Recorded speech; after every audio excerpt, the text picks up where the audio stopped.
Thank you all for joining us today. I'm so excited to have this conversation. I mean, many of you know Cisco as a worldwide global technology leader, but we also are really focused on how we create and power an inclusive future for all.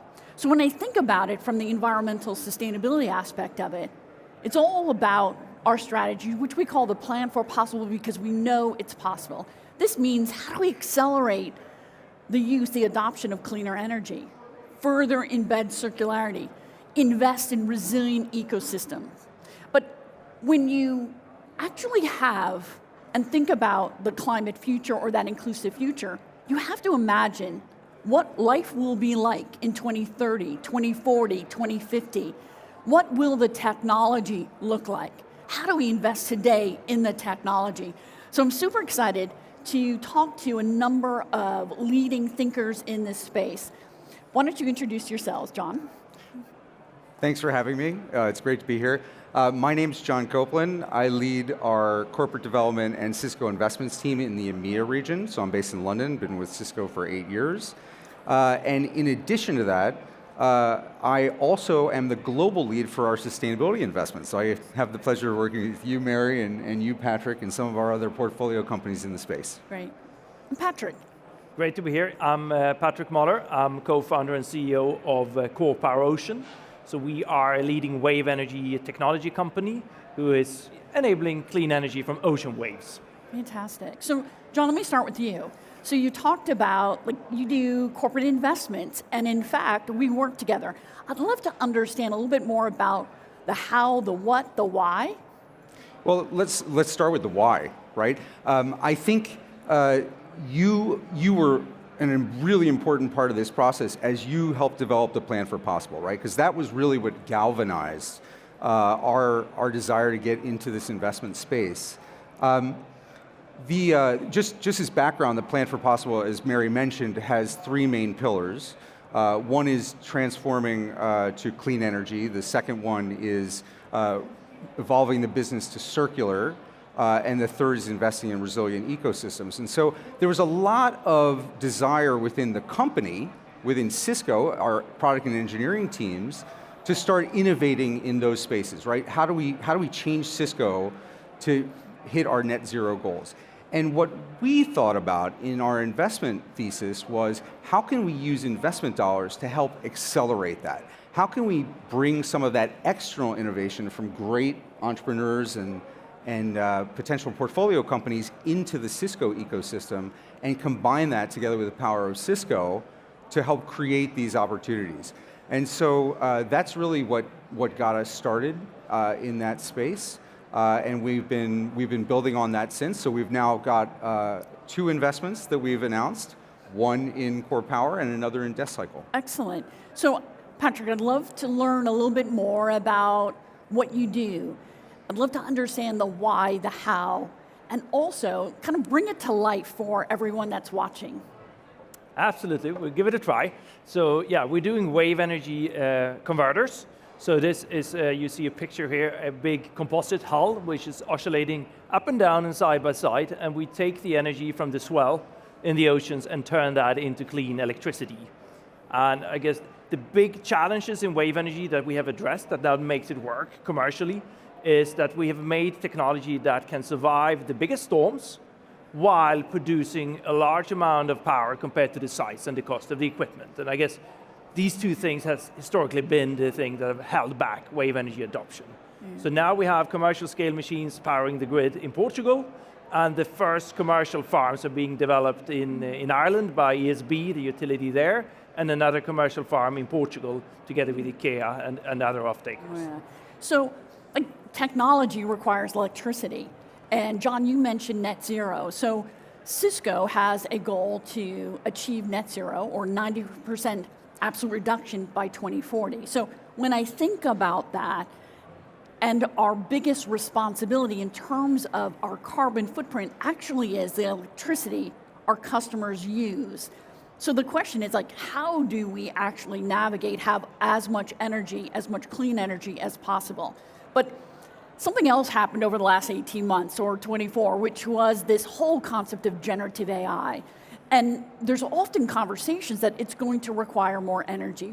We don't know all the shifts and changes and what benefits it's going to achieve. I think it's going to create lots of opportunity, but we also know it's going to require more energy. So how does your solution, how does Core Power Ocean help us navigate that? Absolutely, and it's a huge amount of energy needed, that's for sure.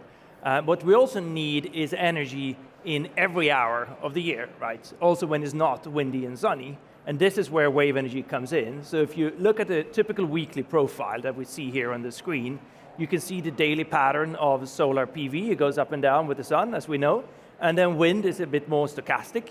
And you can see 2 days on this example week from California, you didn't have that much wind.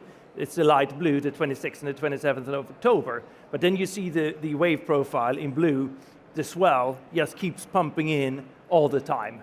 And that's the value of wave energy. So when you add wave energy to a mix of wind and solar, you can create clean, firm power mix at the lowest cost. And that's really what we're enabling. Can you talk a little bit more about that lowest cost? Because I think some people would be surprised to hear that.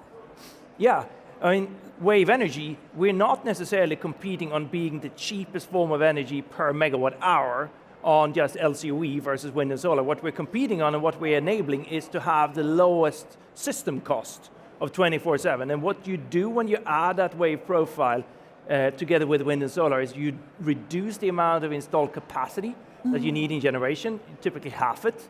You half then the amount of grid that you need, and you reduce the amount of storage between 20 and 50% compared to if you're trying to find a 24/7 mix with only wind and solar and storage. And you mentioned the grid. I think this is one of the things that I always am thinking about, right? Because if you think about the opportunity that AI can afford, you think it's going to require energy, right? And then my head goes to it needs power, which then I think about the grid, and depending upon where you live, is that grid smart, modern, secure?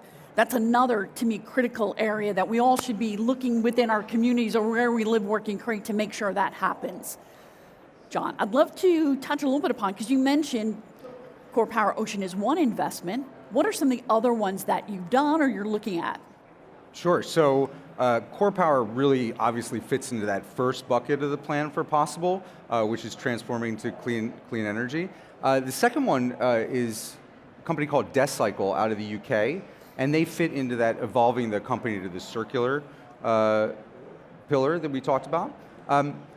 Really interesting, that is in the e-waste space, so they're recycling e-waste. E-waste is a huge problem. I don't think people realize the technology industry is creating 82 million tons of e-waste every year, and 3/4 of that goes to landfill. It's really sad.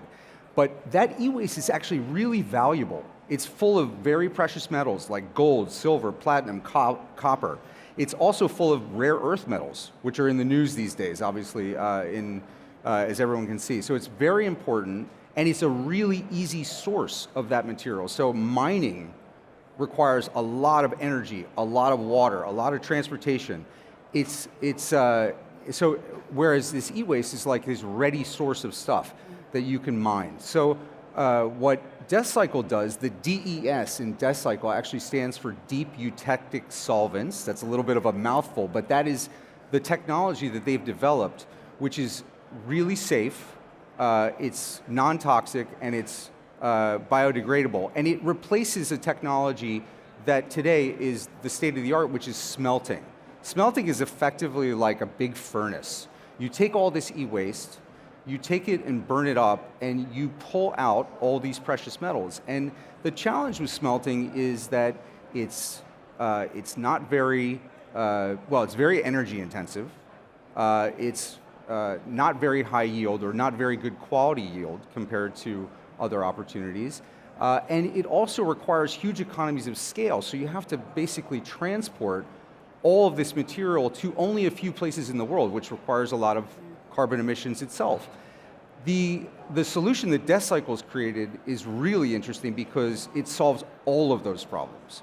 Number one, it's much lower energy because it's almost, it's almost room temperature type of environment, so much less energy. The yields are much higher, and what we've seen so far is that it's much higher quality also, so potentially you could even take this and put it back into your supply chain and reuse it directly.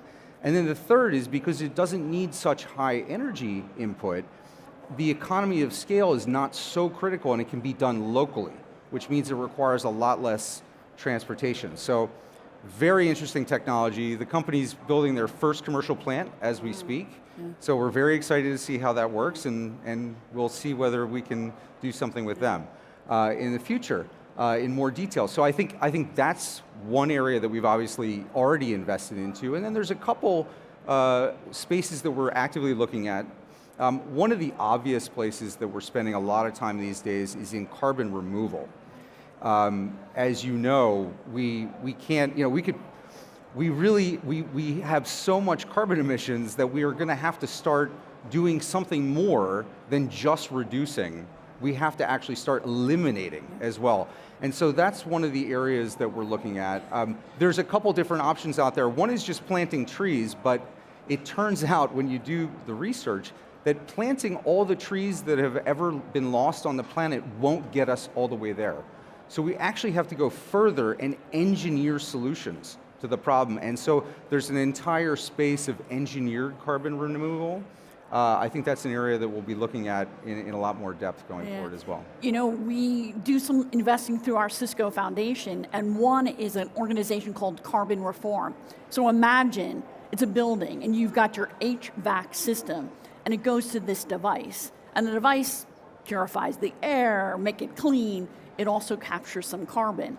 And it ultimately lowers your cost of ownership because you are not pulling in fresh air, you're able to recycle it. So this space, this carbon capture, huge opportunity, I think, for technologists to grapple with. But John, I'd love to know a little bit more of how do you think about the business impact to Cisco? So as you're pitching these investments, how do you think about why it's good for Cisco or good for private sector organizations to make these kinds of investments? Well, I think there's two parts of it. I mean, one is just about general innovation, right? Bringing innovation in. But a lot of it is also about looking at how to be responsible and successful with your customer base at the end of the day. So for us, there's a bunch of parts to that. One is obviously people make buying decisions all the time. Given the choices between two similar opportunities, one that is renewable or recyclable and one that is not, it's almost always the customer's going to go with the green solution.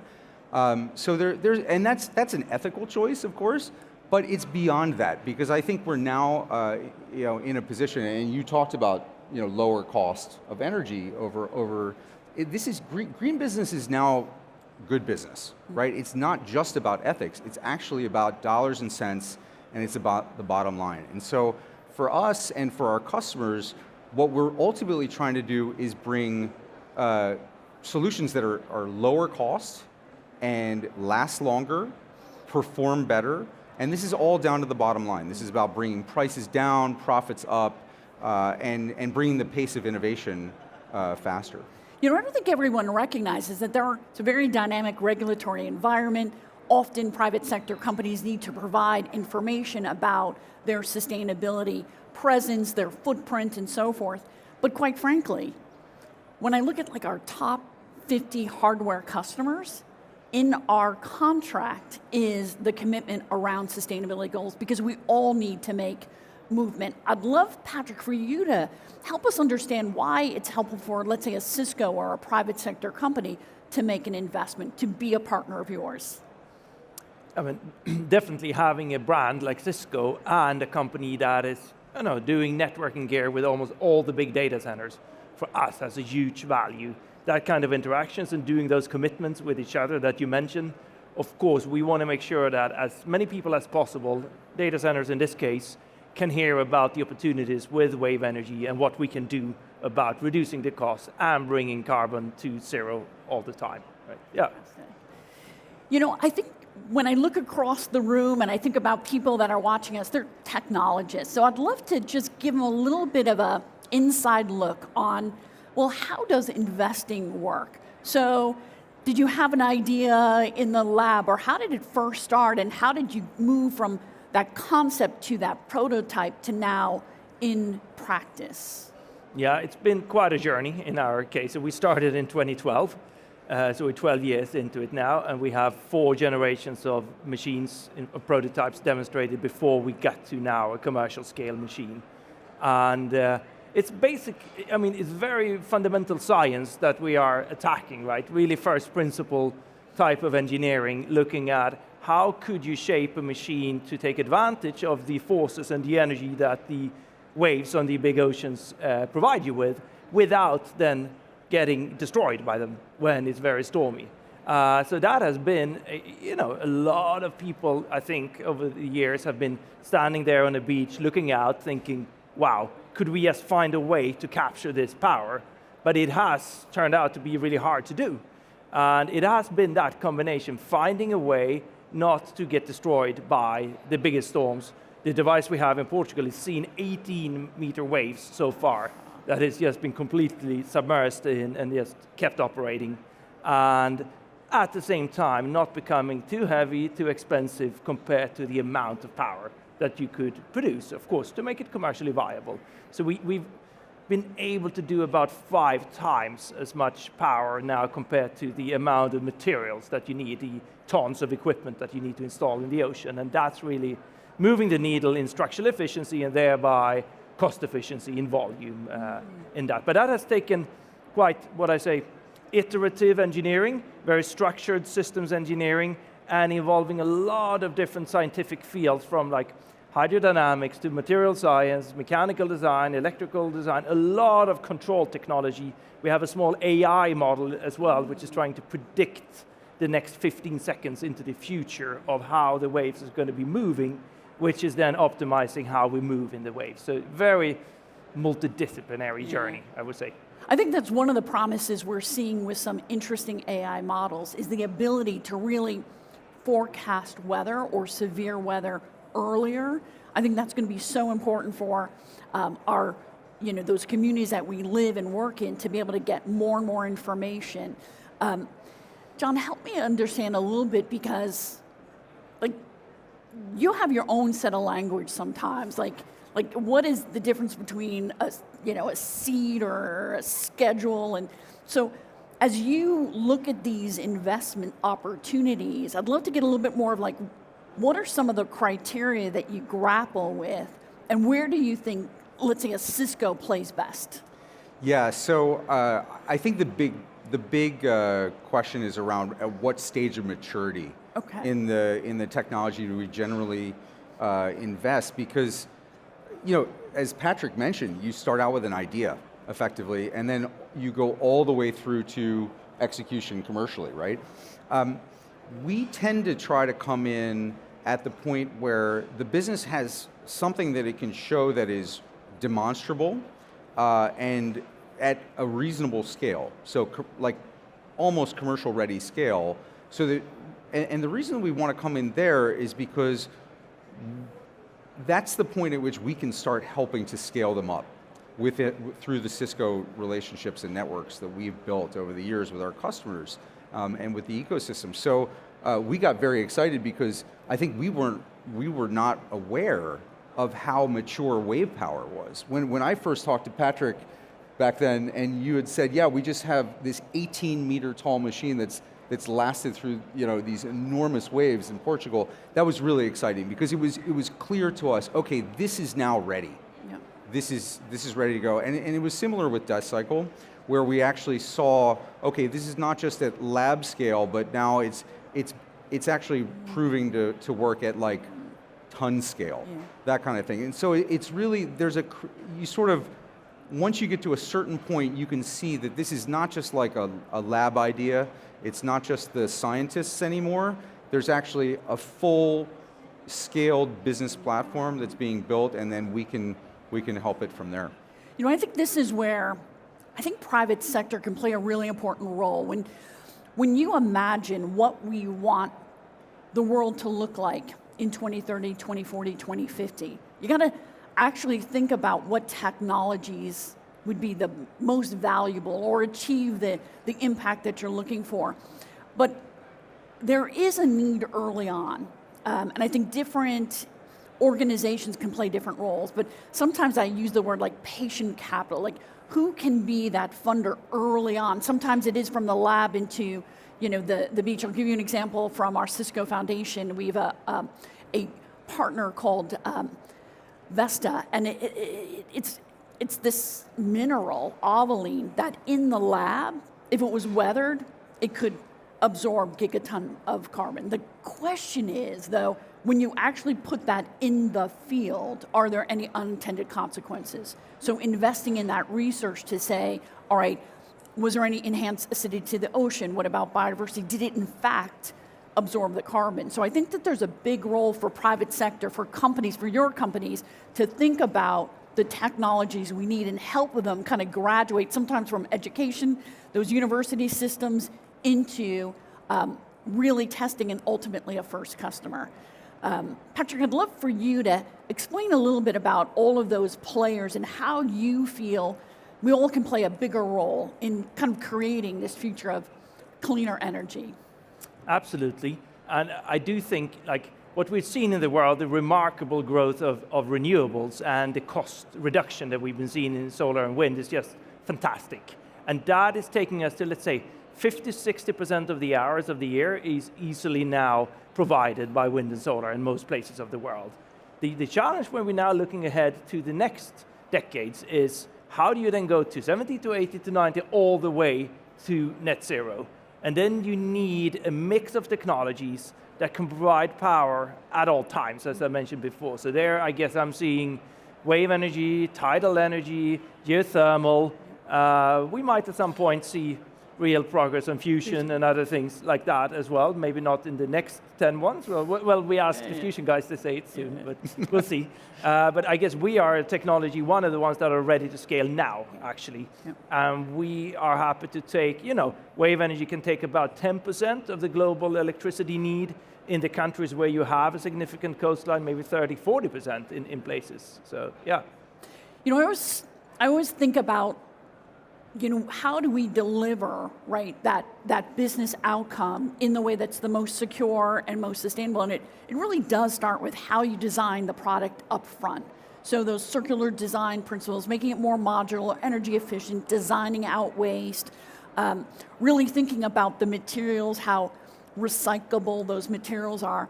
But then it gets into how do you actually define it in the field. I think that's another area that I don't know that everyone recognizes is often, as we think about AI and the fact that we know it's going to have an impact in the data center, we're seeing a significant reduction in the physical footprint. So there's opportunities of savings and efficiencies there, but then it's about how do you manage it in real time. Mm-hmm. But to me, one of the most important parts is ultimately, but where? Right? Where is that data center located? What is the emission factor of that country, that community? Where is the energy coming from? So as technologists, I think kind of following that logic chain all the way through really ends up delivering, I think, the best outcomes across the board. John, I'd love to ask you one of these things because as we think about all of those folks that are listening and watching, what would you love for them to take back to their teams? Is this something of saying for someone who maybe manages a data center that they find a John in their office and talk about investments here? What's your thoughts? Yeah, I think that whether it's internal innovation or external innovation, it's really important for companies to be looking at this internally in some way, right? Whether or not you're a venture capitalist and you're actually putting equity funding into it or not is, maybe it's not the most important thing. I think the most important thing is to look at how you can adopt the technology inside, right? And so ultimately, this is a question of how do I adapt my organization to be able to consume this new technology or to be ready for this technological change.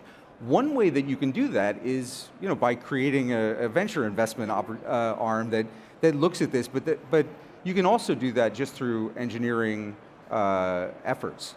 So I would say that, for the folks that are out there that are in jobs like mine, what I would say to them is definitely think about the sustainability space.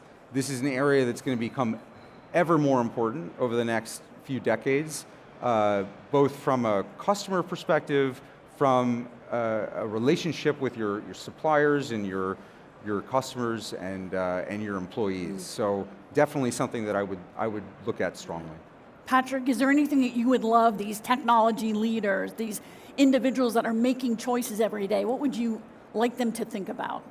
I mean, clearly from my side, I want everybody who's managing the power purchase to data centers or designing the energy system for that to think about how do we take it 24/7 and what technologies could give the lowest cost, the most resilient, the most secure system for doing there. And keep in mind, the ocean is now here as a new tool in the toolbox for that. Yeah, thank you. You know, I hope you leave with the fact that we can create, we can power an inclusive future for all, that we can adopt new forms of energy, new clean energy, but quite frankly, it's also really important in great business. So thank you so much. I appreciate your time, I appreciate your ideas, as well as your actions that are going to create the future that we're all looking forward to. Thank you. Thank you. Great to be here.